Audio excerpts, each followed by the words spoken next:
तो hello guys, स्वागत है आपका एक और नए ब्लॉग में। अभी मैं एनटीपीसी का सेट मार रहा था। सेट मैंने मार लिया है। अब चलिए मैं आपको पीछे आप देख रहे होंगे कि मेरे 3 बॉडीगार्ड यहाँ पे हैं। तीनों के तीनों कुतियाँ हैं।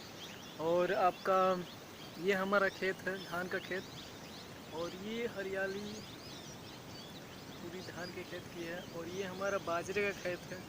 इधर आपका बाजरे का खेत है हमारा। तो देखिए अभी बाजरे इसमें लग रहे हैं। अभी बाजरा पूरा लग रहा है इसमें। और ये पूरा बाजरे का खेत है इधर। चलिए और दिखाते हैं नज़दीक से। देखिए इन सब में बाजरे लग रहे हैं अभी। तो चलिए मैं आपको पूरा खेत दिखाता चलूँ। देखिए ये धान का पूरा खेत है हमारा।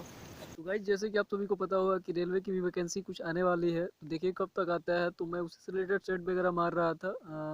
तो गाइस ये हमारा धान का खेत है, जो कि इस तरफ पूरी हरियाली ही हरियाली है इस टाइम। तो ये है हमारा ट्यूबवेल। और ये हम अभी ट्यूबवेल चल रहा है। तो चलिए आपको दिखाते हैं नज़दीक से। तो देखिए यहाँ पे ट्यूबवेल हमारा, तो देखिए इस तरह हमारा ट्यूबवेल चल रहा है अभी। तो गाइस चलिए अब इसके बाद हम चलते हैं अमरूद के बगीचे में, आपको अमरूद खिलाते हैं। तो चलिए इसके पूरा का पूरा यहाँ पे बरसात के कारण पूरा घास जम गया। देखिए पूरा जंगल ही जंगल है पूरा एकदम।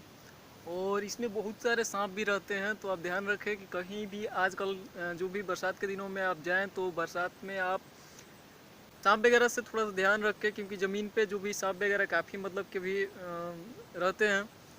तो चलिए अमरूद खाते हैं, इसके बाद आपको भी खिलाते हैं। और देखिए तीनों तीनों बॉडीगार्ड हमारे साथ ही चलती हैं। जब भी कुछ होता है, कुछ भी ऐसा कुछ जानवर दिखता है इनको, तो तुरंत भौंकने लगती है। चाहे सांप हो, चाहे कोई भी जानवर हो, तो सबसे पहले इन लोगों को पता चल जाता है जो भी कुछ संकेत मिलते हैं। तो चलिए अमरूद है ऊपर, तोड़। तो गाइस देखिए अमरूद है इस पे अभी, लेकिन कच्चे कच्चे अमरूद है, पूरे पके हुए नहीं हैं। तो मैं अभी तोड़ने वाला हूँ। तो देखिए हमारे, तो देखिए गाइस एक अमरूद मिला, ये उतना पका नहीं है। इस टाइप का है। देखिए इस टाइप का अमरूद है। देखिए इस टाइप का अमरूद है, जो कि उतना पका नहीं है। तो इसको तोड़ लिए हैं हम।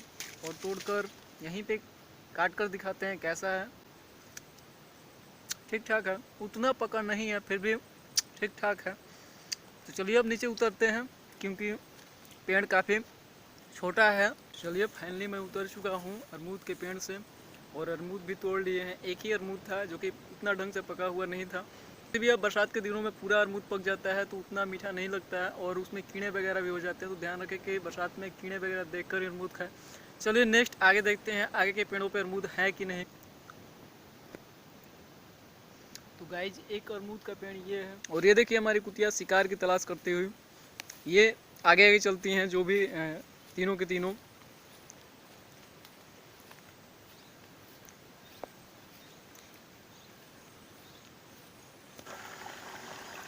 और इसके, और एक बार फिर से हम ट्यूबवेल के पास आ चुके हैं। चलिए आपको भिंडी का खेत दिखाते हैं इसके बाद।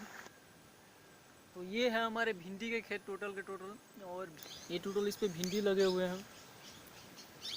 तो गाइज इस पे देखिए टोटल भिंडी लगे हुए हैं।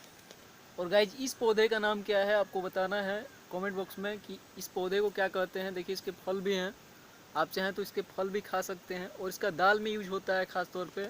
तो बाकी आप समझ ही गए होंगे कि इस पौधे का नाम क्या है। तो ज़रूर कमेंट बॉक्स में बताइएगा कि इस पौधे का नाम क्या है। और इस पौधे का नाम जो भी कमेंट बॉक्स में बताएगा उसका मैं कमेंट पिन करूँगा। तो गाइज हमें उम्मीद है कि आपको आज का ब्लॉग हमारा अच्छा लगा होगा। और अच्छा लगा है तो एक बार कमेंट करके ज़रूर बताइए क्या कुछ मतलब कि इंप्रूवमेंट लाने की ज़रूरत है। कैमरा क्वालिटी तो इतना जल्दी होगा नहीं, क्योंकि मेरे पास सोर्स ऑफ इनकम नहीं है उतना। कैसा लगा आज का ब्लॉग का कमेंट करके ज़रूर बताइएगा। तब तक के लिए बाय बाय।